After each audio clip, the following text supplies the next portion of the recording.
My family barely acknowledged me for 20 years, until Thanksgiving, when I casually revealed I'd sold my startup for $310 million.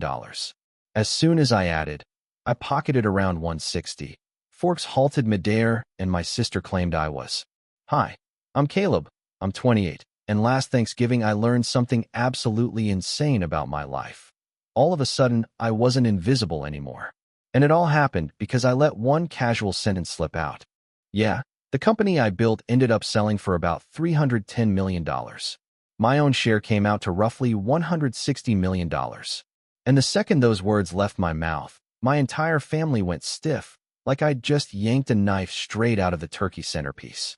But to really understand why that moment felt like tossing a live grenade into the room, I've got to rewind, way back, to when I was 9 years old and figured out I wasn't really treated like a son so much as another piece of background furniture.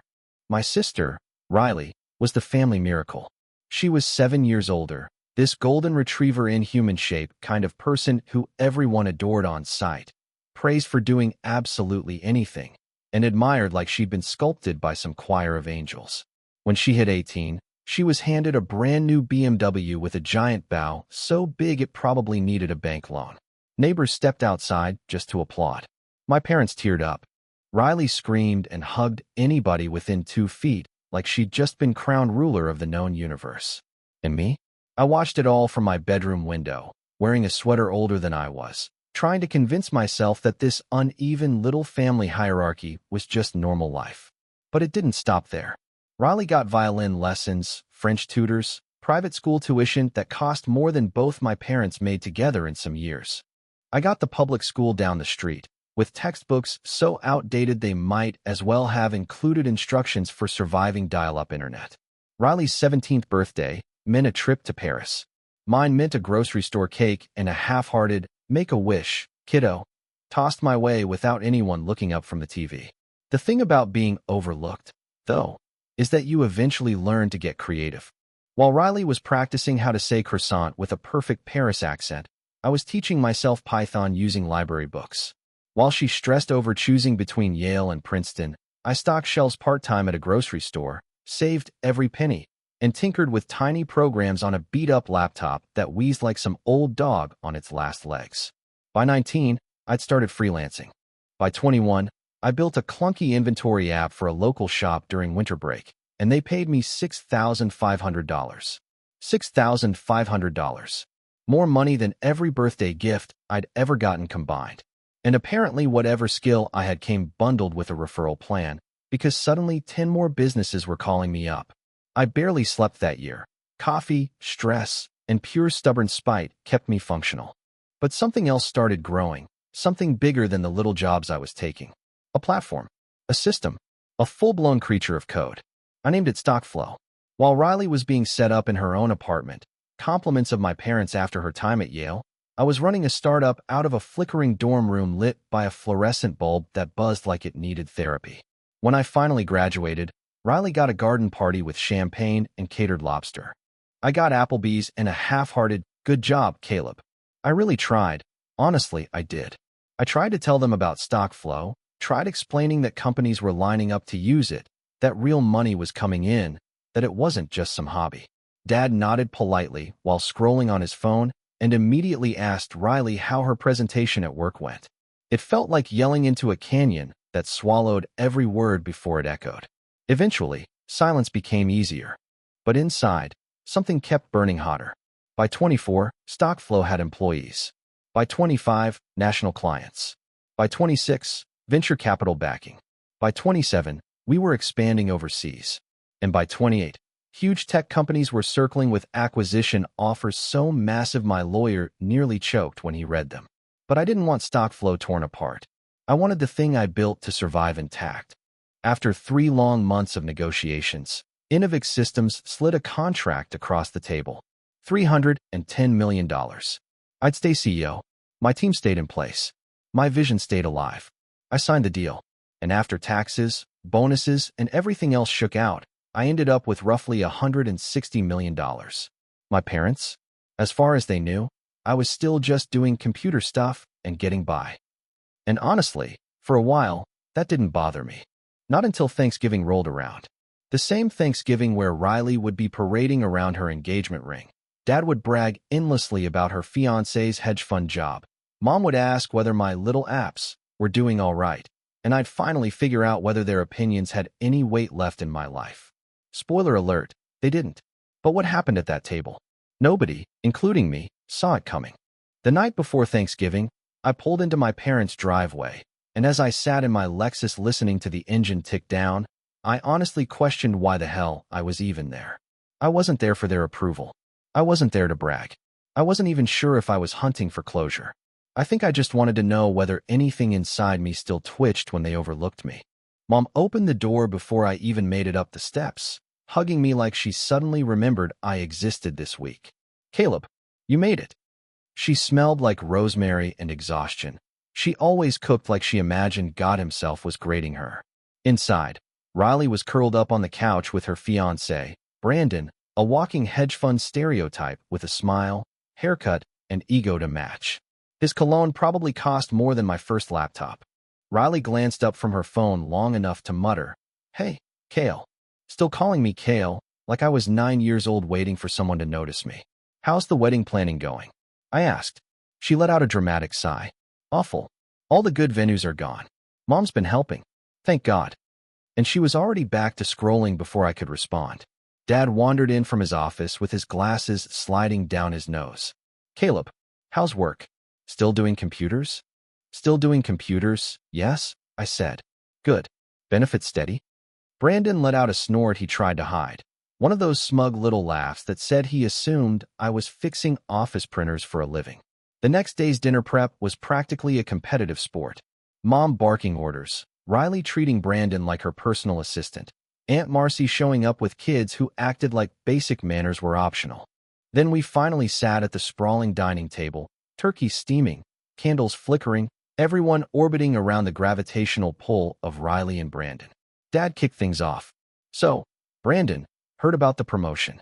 Brandon nodded with that humble act people who've been adored since birth tend to perfect. "Huge step up. Managing director." "My boy." Dad beamed like Brandon had just resolved world hunger. "Riley is lucky to have you." Then came the talk about the houses they were considering. 1.5 to 2.5 million, 5 bedrooms, possible pool, great schools for one-day kids. Riley added it all with a glow like she'd just invented happiness. This was the usual routine. They chattered. They praised. They planned. And I observed quietly, practically invisible, until Uncle Greg, bless him, finally turned toward me. "So, Caleb, what about you? How's work?" The entire room went silent so fast I swear even the cranberry sauce lost hope. I took a sip of water. "It's going well." Dad nodded. "Still doing programming?" Mom flashed that polite, strained smile. "That's nice, honey." Riley actually laughed. "Caleb's being modest.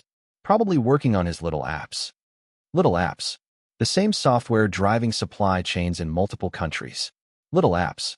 I could have just let that comment slide by like all the others. Could have taken another quiet year of pretending everything was fine. But something in me, maybe the 9-year-old kid who watched Riley unwrap mountains of gifts, maybe the 19-year-old version of me coding until sunrise, finally pushed up inside my chest and refused to sit down. "Actually," I said, lifting one eyebrow, feeling something settle in place. "Things have changed a little at work." Mom perked up just enough to show she'd heard me. "A promotion?" she asked. "Something like that," I said. Riley reached for her wine, already bored, already dismissing me. "I sold my company," I added. The sound of forks stopping midair was almost comical. "You what?" Dad asked. "My company," I repeated. "Stock flow. I founded it." The silence that followed spread across the table like thick fog. "The acquisition was $310 million, I said, adding the commas out loud as if they needed help standing upright. "After taxes and bonuses, I kept about 160. Aunt Marcy dropped her fork, and it hit the plate with a clang that felt like a gunshot. Riley stared at me with her mouth dangling open. Dad's face drained of color like someone had unplugged him. Even Brandon finally looked like a man who didn't have a prepared script for once in his life. And I still wasn't done. "I also bought a place," I said. "In Brooklyn. Waterfront. 5 bedrooms. I dabbed my mouth with my napkin. "Paid cash." "Impossible," Riley whispered. So I pulled out my phone, opened my banking app, and angled the screen toward them. 25 million sitting in a single checking account. Mom made a sound somewhere between a gasp and an honest-to-God prayer. I leaned back, letting the shock roll around the table. You never asked, I said. And I stopped trying to be seen. That was the exact moment everything blew apart. The explosion wasn't literal, but it might as well have been. Dad's fork slipped from his fingers. Mom's eyes looked like she'd just witnessed some disaster unfold. Aunt Marcy was staring at my bank balance like it was a direct entryway into heaven. And Riley, the golden child, the family's eternal spotlight, looked at me like I'd just slapped her across the face in front of everyone. She snapped first. You lied to us, she yelled, shoving her chair back so hard the legs screeched across the floor. You sat there for years letting us think you were average. Average. That word hit me harder than any insult she had ever thrown. I didn't lie, I said calmly. I didn't hide anything. I just stopped talking when nobody cared to listen. That's manipulation, Riley snapped, her voice cracking like she was about to shatter. You waited until my engagement dinner, my night, to pull this stunt. A stunt. Behind her, Brandon stiffened like he suddenly realized he might have chosen the wrong sibling to attach himself to. Mom reached for Riley's hand. Sweetheart, breathe, calm down. No. Riley jerked away. He always does this. Every single time something good happens to me, Caleb shows up and ruins it. I actually laughed, a short, sharp sound I didn't plan. Riley, every moment in this family has been your moment. That was the wrong thing to say. She lunged toward me so fast that Brandon had to grab her arm. She threw every insult she could reach. Jealous, selfish, dramatic. Words she never even aimed at the guys who cheated on her. Dad finally found his voice and leaned forward with his palms flat on the table. Caleb, he said quietly, why would you keep something like this from your family? I met his eyes, and for once he didn't look away. Because, I said, my accomplishments were never real to you unless they made Riley look even better. Dad actually flinched, like he'd been hit. You never asked what I built. You never cared about the work. Every time I tried to explain my job, you changed the subject to Riley. Every time I achieved something, it was good effort. When she achieved something, it was champagne. Mom whispered, that isn't fair. Name one detail about my life from the last 10 years, I said. Just one. My favorite meal. My best friend. Anything. The silence that followed was thick enough to choke on. They had nothing. And that nothing cracked open something that had been festering for years. Aunt Marcy, of course, was next to react. She grabbed Brandon's phone, started scrolling like her soul depended on it. Oh my goodness, she gasped. It's true. All of it. Forbes wrote about you. There's a picture of you with the governor. My God, Caleb. Now she sounded starstruck, practically glowing. Funny how affection grows wings when money enters the room. Riley stared at me, shaking. You're pathetic, she whispered. You waited for this moment just to humiliate us. No, I said softly. I came here to see if I still cared. And do you? She spat. I looked around the table, Dad shocked into silence, Mom crying, Marcy nearly vibrating with envy, Brandon's brain doing the math on everything he thought he knew. Not enough, I said. Not anymore. Dad pushed back from his chair. I think, he said stiffly, you should leave. I nodded. Yeah, I think so too. I grabbed my coat and suitcase, feeling the same steady calm in my chest that I'd had when signing that $310 million contract. At the doorway, I turned back once more. For what it's worth, I said, I didn't come here to ruin Thanksgiving. I came because I finally understand something. They all stared at me like they were waiting for a verdict. I don't need your validation. I built a life I'm proud of. And I did it without any of you noticing. Riley broke into tears. Mom begged me to sit down. Dad stood frozen, pale as drywall. But I walked out.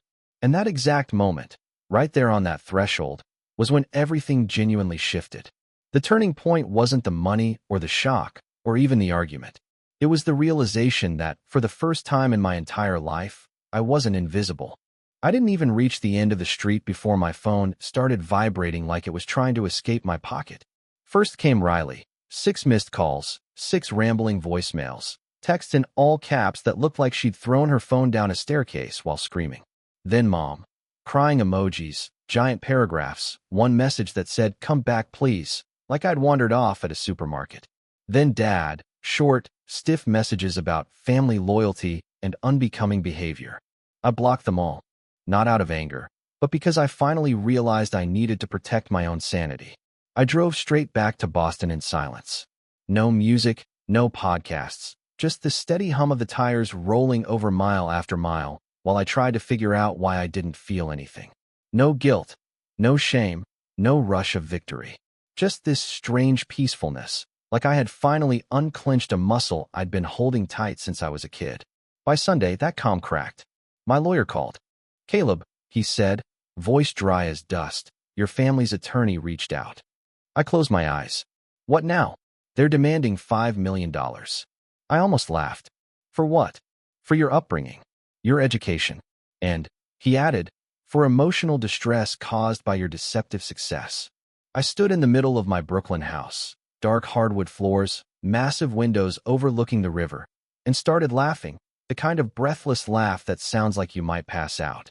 "Tell them no," I said, "and tell them if they contact me again, I'll file a countersuit for emotional neglect." "We have documentation for that," he reminded me. "I know," I said, and I did have documentation. Bank statements from when I was a kid showing how much they spent on Riley's elite private school compared to my public one. Records of vacations they whisked her away on while I stayed home. Photos of her celebrating birthdays in places like Paris and New York and Montreal, while mine usually involved a sad little grocery store cake and a plastic fork. They never reached out again. But block someone, hint at legal consequences, and sure enough, they just looked for a different door to crawl through. 3 days later, an email popped up from Riley. The subject line read, "You ruined everything." I opened it anyway. It went on forever, filled with accusations, twisted stories, and one line that made me laugh so loudly my neighbor knocked on the wall to check if I was okay.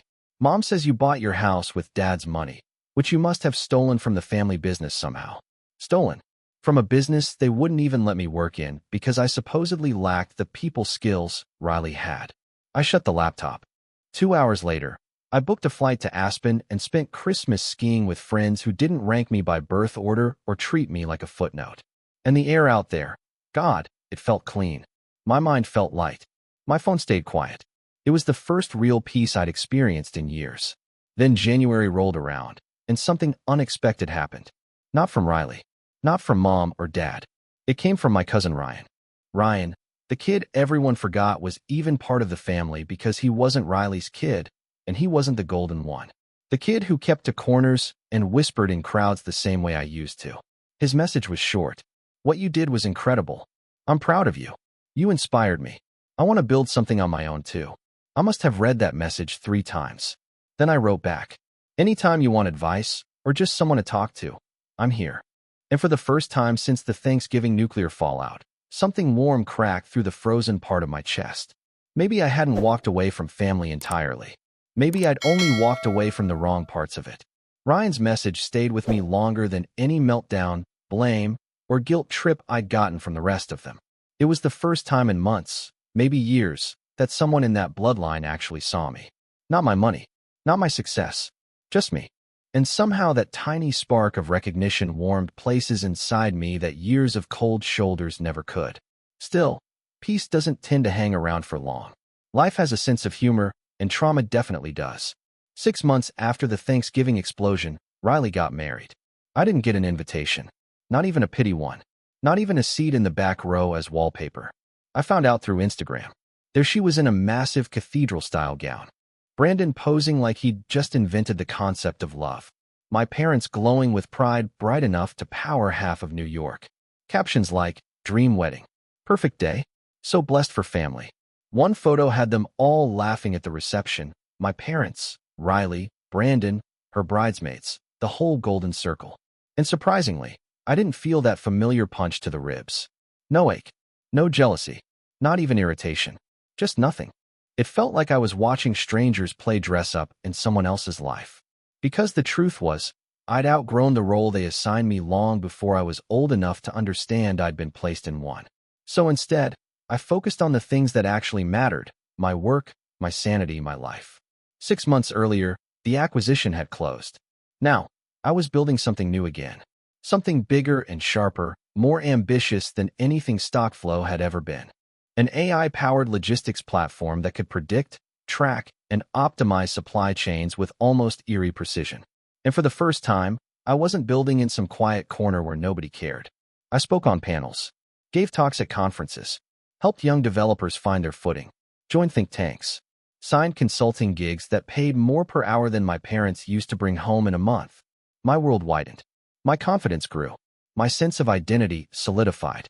And then, once summer hit, something unexpected landed in my inbox. An invitation. A tech conference. At Yale. Yale, the shrine of Riley's glory, the place my parents held up like sacred ground. They wanted me to speak there. I nearly declined out of old habit, out of old ghosts. But something inside me suddenly woke up. A voice I didn't quite recognize, but instantly trusted. Why not you? Why not now? So I went. The auditorium was packed. Students, professors, investors, people who genuinely cared about what I had to say. People who showed up because they wanted to, not because bloodlines demanded it. When I stepped on stage, something uncoiled in my chest. A knot that had lived there for decades finally gave way. I talked about building from nothing, about being overlooked, about turning invisibility into fuel. I cracked jokes, shared stories, didn't hide the hurt, but didn't glamorize it either. And when I wrapped up, the whole room rose to their feet. Real applause, real people, standing for me. The Q&A went an hour. Students asked everything, from deep tech architecture to surviving self-doubt. Near the end, a young guy stood up, maybe 19, nervous like he was about to confess something illegal. Caleb, he said, I just wanted to say thank you. My parents don't really get what I'm studying. They think tech is a phase. Hearing your story makes me feel less alone. That hit me harder than any standing ovation. After the session, folks gathered around to talk, but one kid hung back in the corner. Skinny, shaky, almost afraid to speak. When the room cleared, he stepped forward. Hi, he said quietly. Your story gave me hope. I'm the invisible one in my family too. I shook his hand. You won't always be, I told him. Sometimes invisibility is just the start. He walked off wiping his eyes. And for the first time, maybe ever, I understood what purpose actually felt like. It wasn't revenge. It wasn't about proving anyone wrong. It wasn't even about the money. It was realizing I'd somehow become the person I needed when I was 9, standing at the window while my sister unwrapped a brand new BMW. And if I could be that for even one person, then none of that pain went to waste. After the Yale conference, something settled inside me. The emotional ground finally stopped shaking. For the first time in my life, I wasn't begging for approval. I wasn't waiting for disappointment.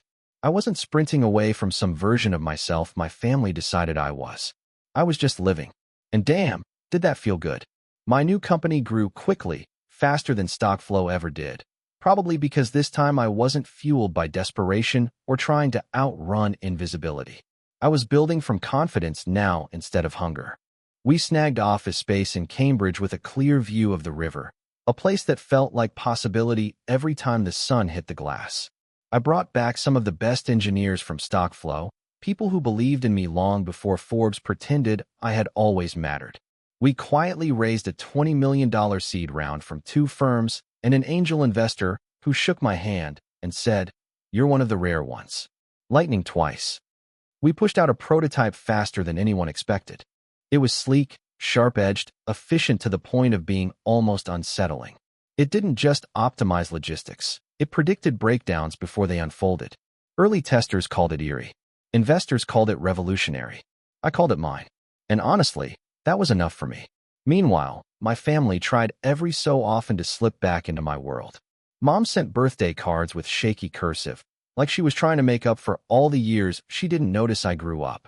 Dad emailed tech articles like he'd been rooting for me since day one. Riley sent the occasional update, short and strangely formal, like she was writing to a polite stranger. I responded to none of it, not out of anger or victory or anything intense. I simply felt nothing. Their messages skimmed across my mind the same way promotional emails do, noticed for half a second and then gone. But one evening in late September, while I was walking through my kitchen, a message from Riley made me stop mid-step. "I'm pregnant. Thought you should know." That was it. No lecture, no guilt, no fishing for a response. I stared at the screen, not because it hurt me, but because it didn't. And that's when I realized something important.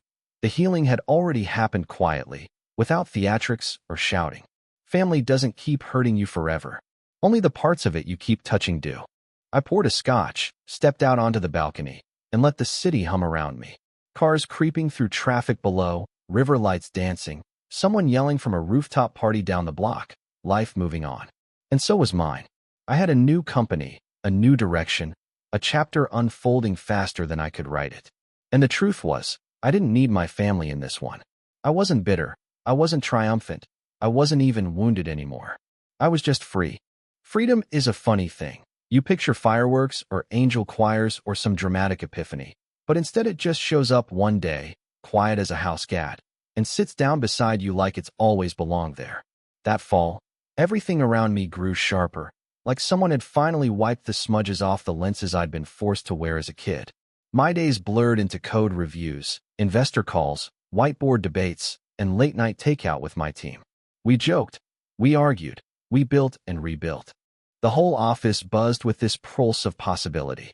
And each time someone said, we could, I'd feel this tiny spark jump in my chest, the kind that told me I was exactly where I needed to be. But the universe apparently wasn't finished testing me. One Friday afternoon, I got a notification on LinkedIn, an invitation to speak at a global innovation symposium in Singapore. Keynote slot. All expenses covered. They wanted me to talk about building industry-shifting systems in a world full of doubt. I laughed. Doubt had practically been my childhood bunkmate. I accepted immediately. 2 weeks later, I was standing on a stage facing CEOs, researchers, government leaders, and founders from 30 countries. When the lights hit me, there was no panic, no imposter syndrome whispering that I was a kid who built things in silence. I felt ready. And for the first time, I told the truth. Not the polished media-friendly summary or the sanitized investor biography. I told them about invisibility, about building when nobody believes in you, about taking underestimation and burning it like fuel, about refusing to wait for someone else's approval to matter. The room got so quiet at one point I swear I heard someone blink. When I stepped off stage, a woman in her 60s with a sharper suit than most daggers approached me. I heard your family ignored you, she said with no hesitation. Mine too. I built my company because I wanted to be seen. She handed me her card. CEO, billionaire, one of the most powerful business leaders in Southeast Asia. You spoke truth, she said. That makes you dangerous. Keep going. Dangerous? Yeah, I could live with that. Later that night, I sat alone on my balcony at the hotel, looking out over a city glowing like a circuit board. Boats carved thin white trails across the dark water, and the air felt warm enough to melt whatever leftover tension I had in me. For the first time since that explosive Thanksgiving, I let myself think about my family, not with rage or longing, just curiosity. Did they ever sit together and acknowledge the imbalance? Did they realize what they'd lost? Did any of it hurt them? Or were they still telling themselves they were the wounded ones in the story they created? In the end, none of it mattered, because I finally understood the real prize was never their recognition. The prize was realizing I didn't need it. That night, I slept harder than I had in years. When I flew back to Boston, an envelope waited in my mailbox. Handwritten. Neat cursive. Mom. I nearly tossed it without reading, but something in me whispered, finish the chapter. Inside was a long letter. Apologies, explanations, memories she thought would soften the edges. One line stuck out. We loved you. We just didn't show it the way you needed. I sat at my kitchen island and let those words sink in under the warm light. It wasn't enough, but it was honest, and honesty was new. I folded the letter, slid it into a drawer, and didn't reply. Forgiveness didn't require reconnection.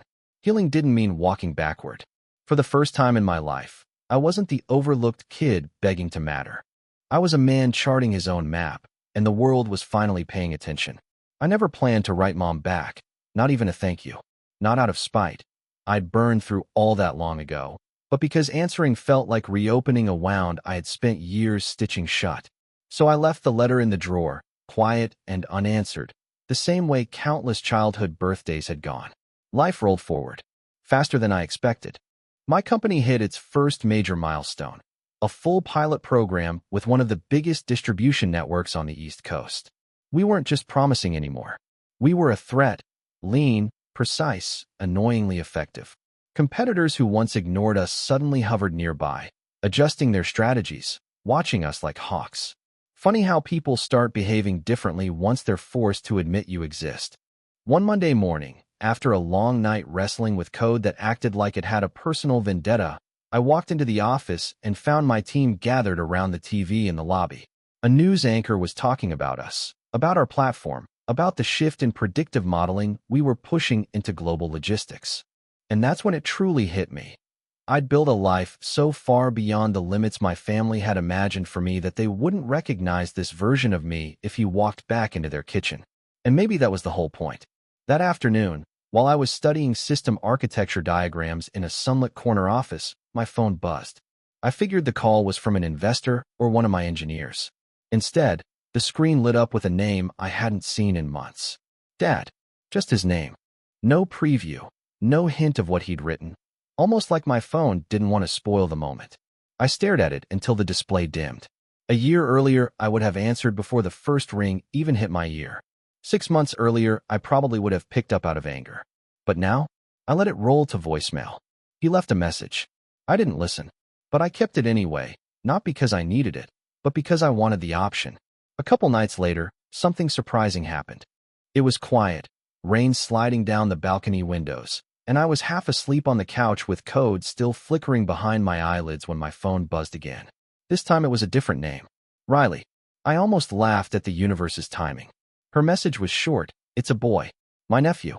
A kid who knew nothing about resentment or Thanksgiving disasters or the blind spots people inherit. A kid stepping into the world with hope and noise and possibility. And for the first time in a long while, I felt something warm. Not for Riley, not for my parents, but for him, a brand new start. I didn't reply. Not yet. Because this chapter wasn't about rushing back or forgiving like it was a reflex. It wasn't about performing the part of the dutiful son or the supportive brother. It was about breathing at my own pace, choosing at my own pace, living without the invisible leash I used to drag around. Standing on my balcony that night, the city lights dancing across the river, I realized something it had taken me 28 years to notice. Freedom isn't always loud. Sometimes it's just a quiet home overlooking the water. Sometimes it's ignoring a call you don't owe your energy to. Sometimes it's reading a text without letting it control you. Sometimes it's simply recognizing that I don't owe them the version of myself they ignored. I owe myself the version I fought to become. And slowly, I was finally becoming him. Singapore had changed a gear in me, a shift so subtle I didn't recognize it until months later. I stopped seeing myself as the overlooked kid and started seeing myself as a man who had simply outgrown the cramped room he was overlooked in. By winter, our pilot program had turned into a full contract, $20 million over 4 years. A real industry shakeup.